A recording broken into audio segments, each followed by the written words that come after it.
Good day, my name is Nesime Martinez Alamada and my topic is about the parent-offspring conflict. Robert Trivers first used the term parent-offspring conflict or POC in 1974. It is used to characterize the conflict in evolution that results from variations in the ideal parental investment or PI in an offspring from the standpoint of the parent and the offspring. So, parent-offspring conflict or POC ay unang ginamit ni Robert Trivers noong 1974.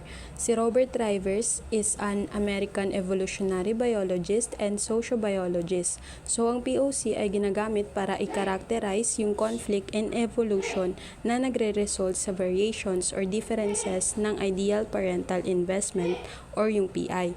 So, ang PI or yung parental investment ay yung investment ng parents that lowers the parents' capacity to invest in additional offspring while increasing the odds for survival for the chosen offspring. Ang parent-offspring conflict ay tumutukoy sa evolutionary struggles sa pagitan ng mga parents and their offspring. Ang mga offspring ay kadalasang gusto ng mas maraming resources than parents are willing to provide, habang ang mga parents naman ay gustong i-balance ang kanilang pag-aalaga sa kanilang current offspring kasama ang kanilang sariling kaligtasan at sa pagpaparami sa future. So this conflict can manifest in various ways tulad ng begging behaviors or yung pagmakaawa ng mga anak na i-provide yung mga needs nila na sobra na sa kayang ibigay ng mga parents nila or yung pagsisikap ng mga parents na i-control yung resource allocation para pantay na mabahagi sa kanyang mga offspring. So now let's proceed to the parents-offspring conflict on the animals. So the blue-footed booby or Sula nebuxi is a marine bird native to subtropical and tropical regions of the eastern Pacific Ocean.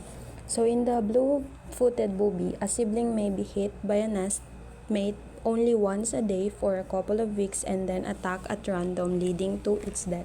So meron din case ng parents-offspring conflict sa animals. Actually, so many cases, pero isa lang yung ipapakita ko. So, makikita dito sa slide yung blue-footed booby or Sula nebuxi. Isa itong uri ng ibon, marine bird native to subtropical or tropical regions ng Pacific Ocean. So, the blue-footed booby chicks engage in siblicide. So, siblicide refers to the homicidal act of killing a sibling. Siblicide has mainly but not only been observed in birds. Siblicide is especially common among birds and in many species, the younger sibling usually dies within a few hours after its hatching. So, ang siblicide ay ang proseso kung saan ang isang hayop tulad ng mga ibon ay pumapatay sa kanyang mga kapatid. Sa kaso ng blue-footed booby, ito ay nangyayari kapag ang mas matandang ibon ay pumapatay sa mas bata nitong kapatid, lalo na kapag may kakulangan sa pagkain. Ibig sabihin, sa panahon ng kahirapan, ang nakakatandang ibon ay pumapatay sa mas bata nitong kapatid. The first chick may attack the younger chick by pecking vigorously, or basta na lang itutulak ang kanyang mas batang kapatid palabas ng pugad para mamatay sa gutom at pagkauhaw. So during this scenario, hindi nakikialam yung inahing ibon at hinahayaan niya lamang na maganap yung siblicide as nature apparently intends. So now let's proceed to the parent-offspring conflict in humans. So parent-offspring conflict can arise between a human pregnant woman and her growing fetus. The mothers and the fetus's conflicting interests in resource allocation and maternal investment give rise to the conflict. For example, the fetus seeks to take as many resources from the mother as possible in order to promote its growth and develop, and the mother must strike a balance between these demands and her own physiological needs as well as the needs of any offspring that may already be present.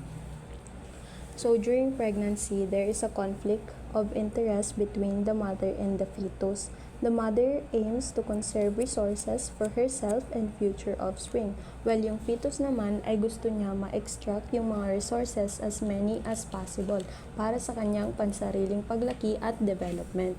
So this conflict influences various aspects of pregnancy tulad ng maternal metabolism, hormone levels, and behaviors, habang yung nanay at yung fetus ay nagtatangkang makamit ang kani-kanilang mga layunin.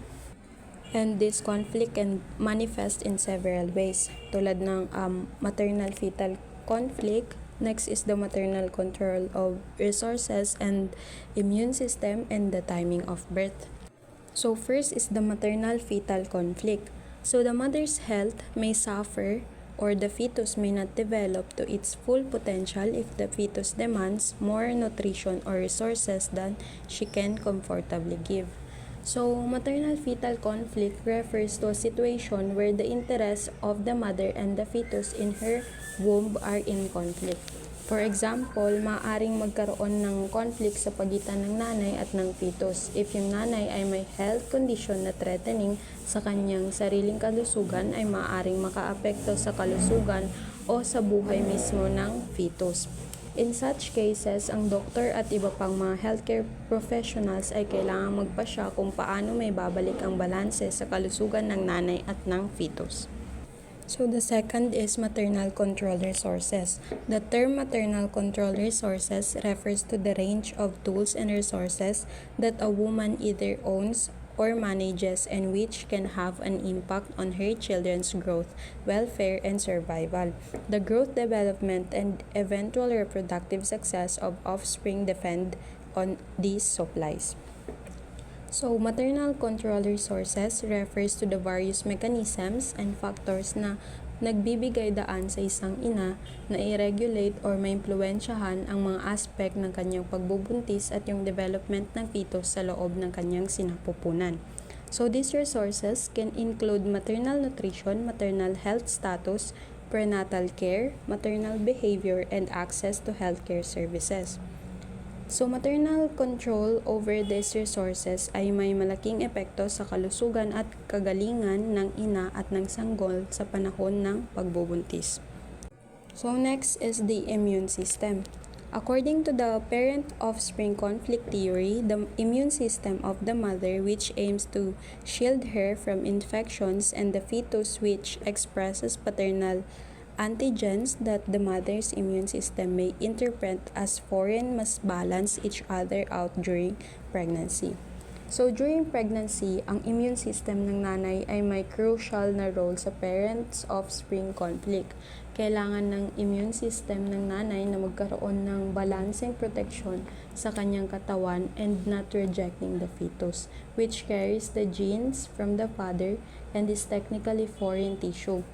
So, ang conflict na ito ay nag-a-arise dahil ang fetus na may kakaibang genes from the mother ay maaaring makita as a potential threat sa immune system ng nanay. So, para maiwasan ito, the mother's body employs various mechanisms to tolerate the fetus, such as suppressing certain immune responses and creating a specialized environment in the uterus.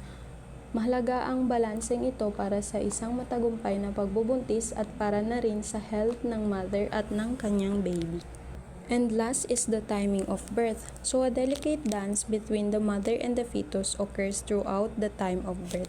The optimum odds of survival and health are ensured for both parties when the timing is ideal. The first signs of labor is dependent on a number of factors, including a fetal development, maternal health, and internal cues. So, the way biology and evolution interact is amazing. The timing of birth in the parents-offspring conflict in humans involves a delicate balance between the mother and the fetus.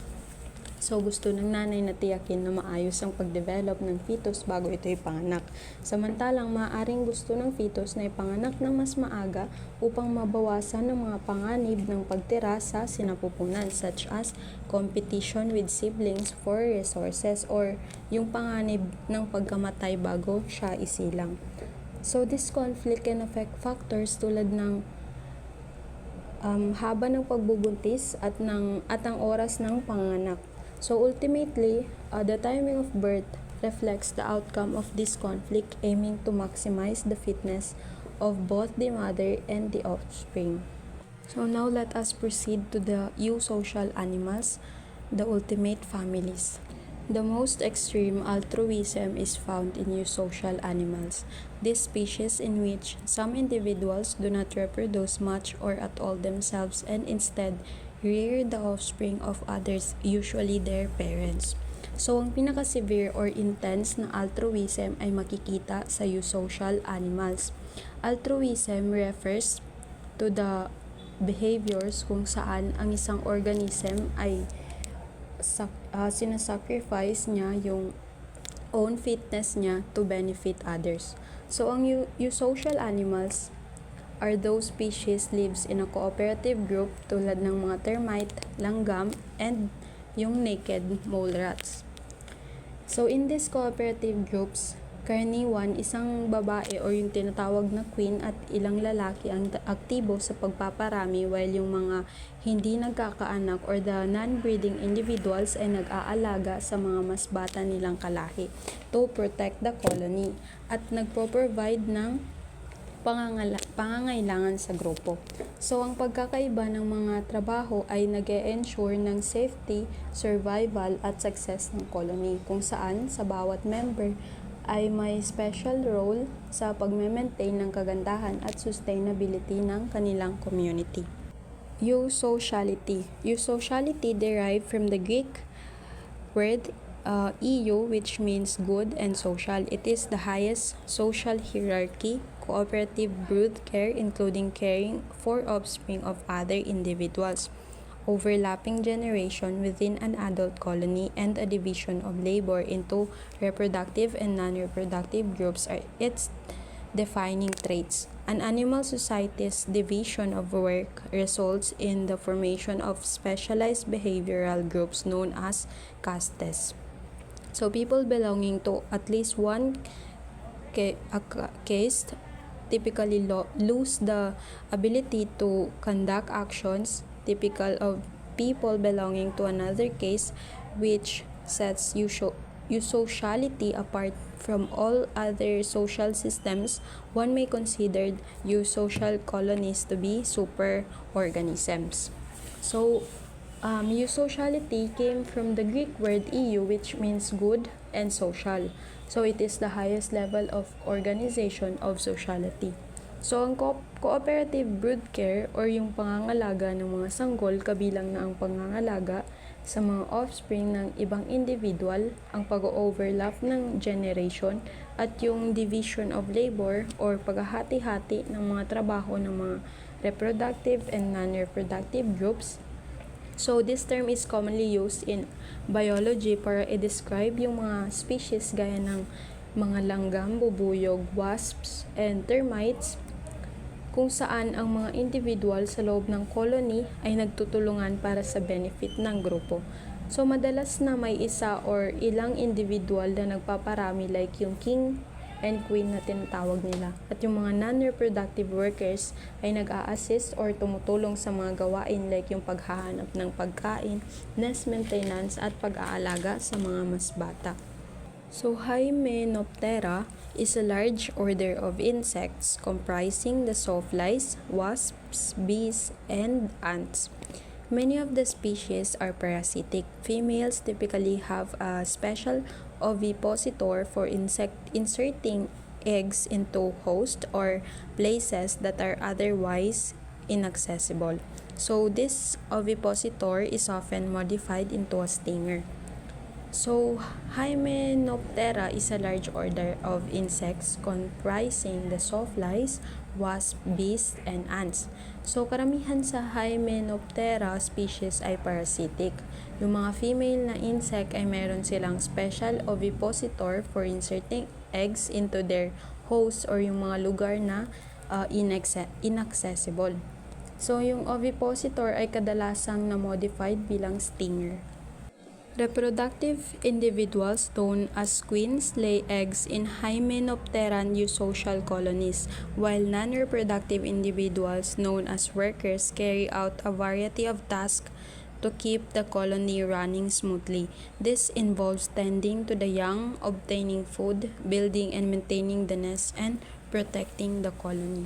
Sa eusocial colony ng Hymenoptera, ang mga reproductive individual or yung reyna na tinatawag nila ang responsible sa paglalagay ng mga itlog, habang yung mga nasa non-reproductive group naman or yung mga workers na tinatawag nila, sila yung nagsasagawa ng iba't ibang gawain upang mapanatili nila yung kagandahan ng kanilang colony.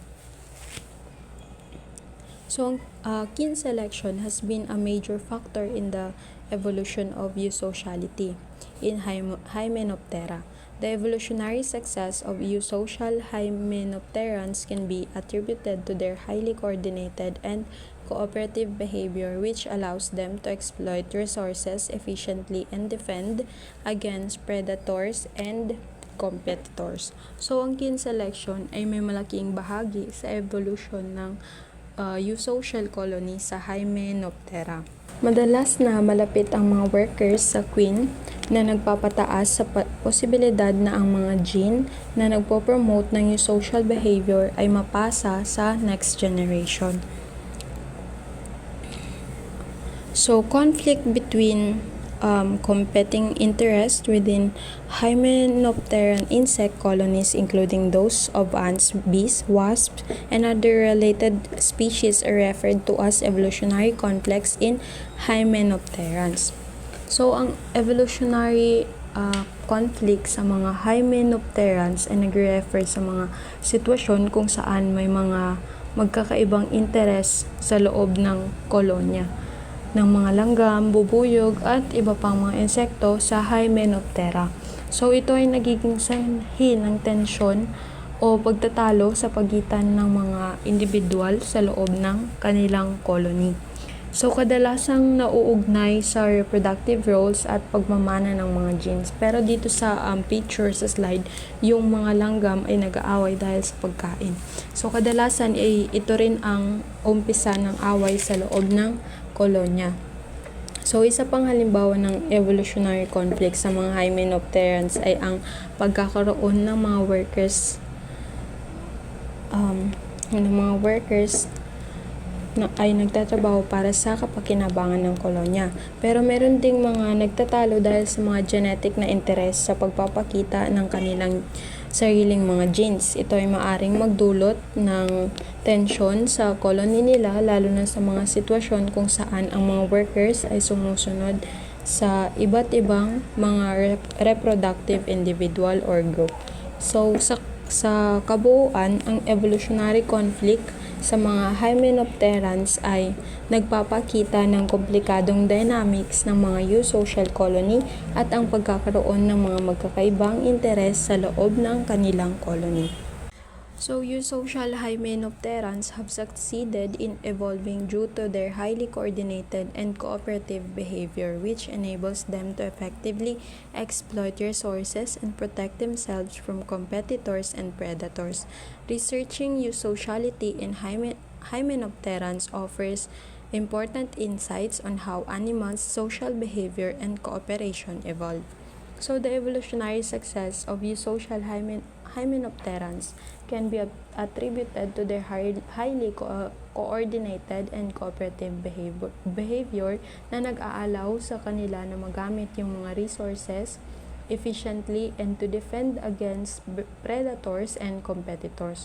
So, ang pag-aaral ng eusociality sa Hymenopterans ay nagpo-provide ng valuable insights sa evolution ng social behaviors at cooperation ng mga animals.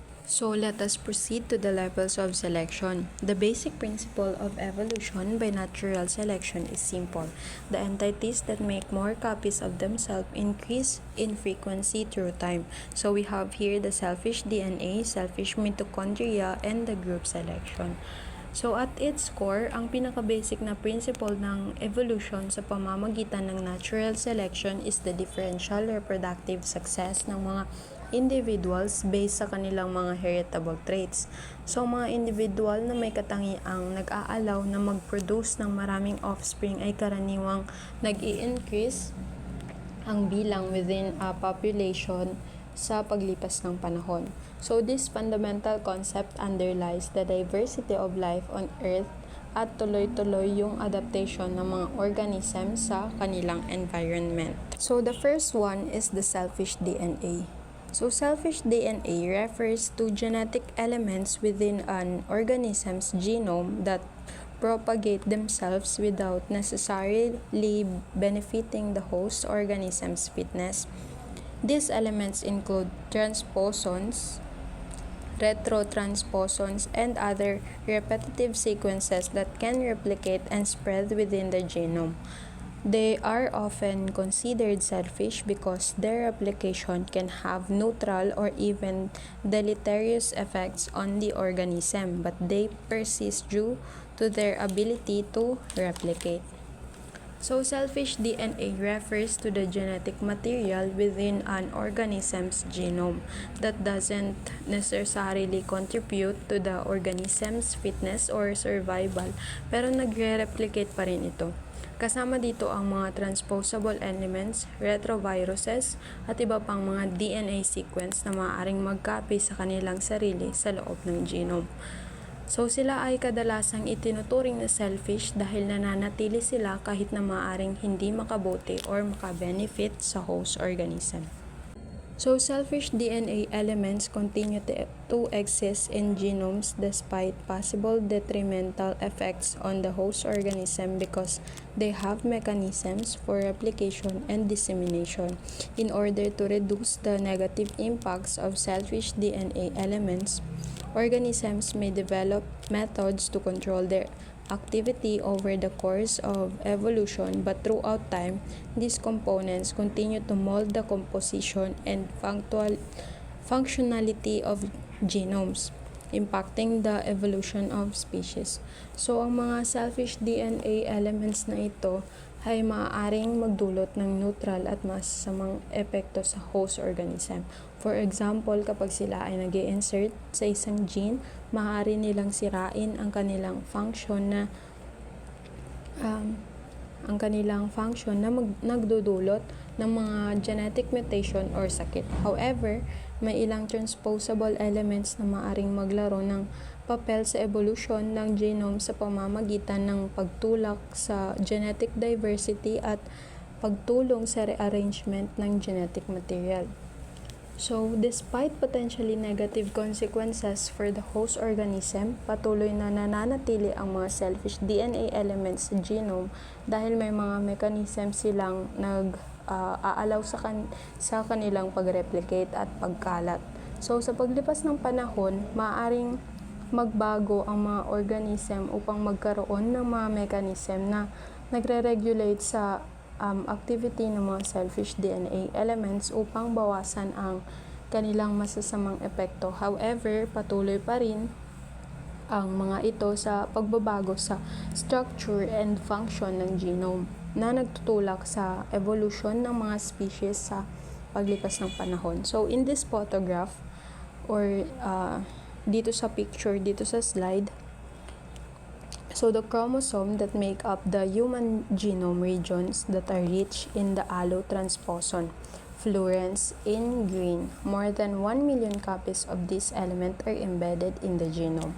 So allotransposon is yung iisa sa maraming transposon that together make up half of our DNA. Transposable elements or TES, also known as jumping genes, are DNA sequences that move from one location on the genome to another. So transposons or transposable elements are DNA sequences that can move or transpose from one location to another within an organism's genome. They have the ability to change their position within the genome either by a cut and paste mechanism, where they are excised from one site and inserted into another, or by a copy and paste mechanism, where they make copies of themselves that are inserted elsewhere. So, ang mga elements na ito ay maaaring magkaroon ng malaking epekto sa structure and function ng genome. Kapag sila ay nag-i-insert sa mga gene or regulatory regions, maaari nilang sirain ang Function ng gene na nagdudulot ng mga genetic mutation or pagbabago sa gene expression. Ang mga transposon ay maaaring maging sanhi ng chromosomal rearrangements at mag-contribute sa genetic instability. So, sa kabila ng kanilang potensyal na magdulot ng pinsala, ang mga transposon ay may mahalagang papel sa evolution ng genome. Maaari nilang itaguyod ang genetic diversity sa pamamagitan ng pag-introduce ng bagong genetic variation sa mga population. So aside from this, they can also serve as vectors for the spread of genetic material, including the beneficial genes or regulatory elements. So matatagpuan ang mga transposon sa mga genome ng lahat ng mga organism mula sa mga bakterya hanggang sa mga tao, at sila ay bumubuo ng isang malaking bahagi ng maraming mga genome. So understanding their behavior and regulation is essential and important para sa pag-unawa sa evolution at function ng genome. Number 2 is the selfish mitochondria. The concept of selfish mitochondria suggests that remnants of the mitochondria's independent evolutionary origin may persist within their structure, potentially influencing their behavior and evolution. So while mitochondria are vital organelles responsible for energy production in eukaryotic cells, some elements of their original bacterial genome may still exhibit characteristics of self-interest, prioritizing their own replication and propagation within cells. So the concept of selfish mitochondria suggests na may mga bahagi ng mitochondria na maaring magpakita ng selfish characteristics kahit na sila ay bahagi ng cells ng isang organism.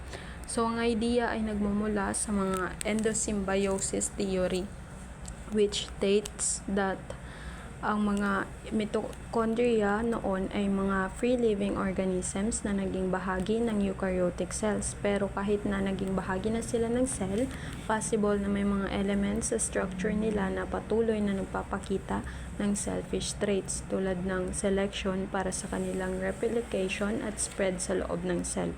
Heteroplasmy describes the situation in which two or more mtDNA or mitochondria DNA variants exist within the same cell. Heteroplasmies are often caused by de novo mutations occurring either in the germline or in the somatic tissues. So, heteroplasmy ang isa sa example ng selfish mitochondria kung saan may mga iba't ibang versions ng mitochondrial DNA sa loob ng isang cell, kung saan ang ilang versions ng mtDNA ay maaaring mag-achieve ng advancement sa kanilang sariling interes sa replication na ito ay maaaring magkaroon ng undesirable effects sa cell o sa organism as a whole. So the third and the last one is the group selection. Group selection is a theory in evolutionary biology that suggests natural selection can operate on groups of organisms as well as on individuals. The idea is what traits which benefit the group, even if they may be detrimental to individuals within the group, can still evolve through natural selection if they enhance the survival and reproduction of the group as a whole. However, this theory has been highly debated in the scientific community, with many researchers arguing that selection primarily acts on individuals rather than groups. So, ang group selection ay isang theory sa evolutionary biology na nagsasabi na ang natural selection ay hindi lamang sa mga individual kundi pati na rin sa mga grupo ng individual. Ito ay nagpapahiwatig na ang katangian na nakakatulong sa pag-survive at pagpaparami ng isang grupo ay maaring paboran kahit hindi ito kapaki-pakinabang sa bawat individual. And that ends my report. Thank you for listening.